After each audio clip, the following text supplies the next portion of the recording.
This is Dr. Corey Maas on Looking Your Best.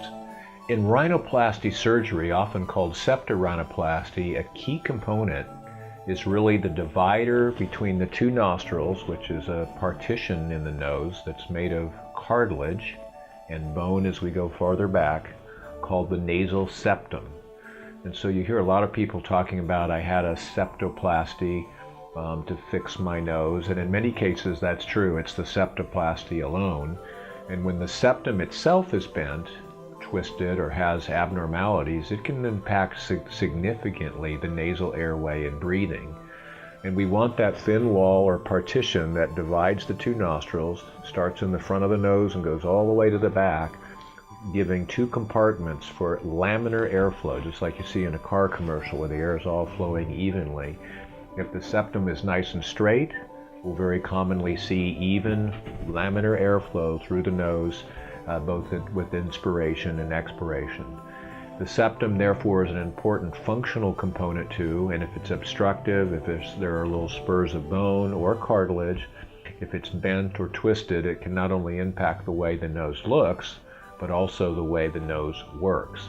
And really, those form and function things go together hand in hand when we're doing rhinoplasty or septo rhinoplasty.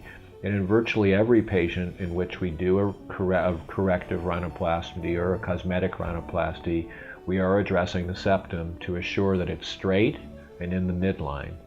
And in fact, I'd say that in about half the patients that I do corrective or cosmetic rhinoplasty, aesthetic rhinoplasty, there is some need to work on the nasal septum. So I wanted to describe that anatomic feature of the nose as a partition between the two nostrils. If you didn't know what it was, you can see from our diagram here that the front part of the nasal septum, and that's when I say front, I mean anterior from anatomic terms, is the flexible portion of the septum. You can grab it and actually feel your nose where it's bendable. And then the bony bridge of the nose, or dorsum, makes up the rest of the bridge of the nose, which gives us our nose contour. But all the way from the top of your nose here to the bottom, in the front part of the nose, is cartilaginous, which is flexible. And in the very back, that portion becomes a bony septum. It's actually made of two bones, the perpendicular plate of the ethmoid and the vomer. And so often we'll work on any or all three of those components of the nasal septum when we're working on the nasal airway.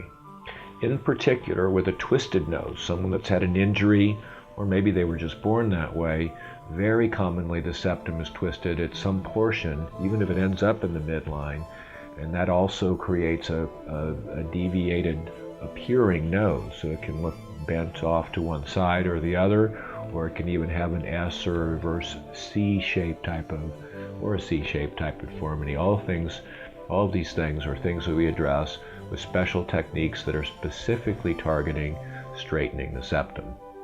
So if you have any questions about breathing or airway problems through the nose, or you're more interested in the septum or rhinoplasty in general, please don't hesitate to reach out at drmaas.com or send us photographs or videos, and we're happy to comment and fill you in more on septoplasty. This is Dr. Corey Maas on Looking Your Best.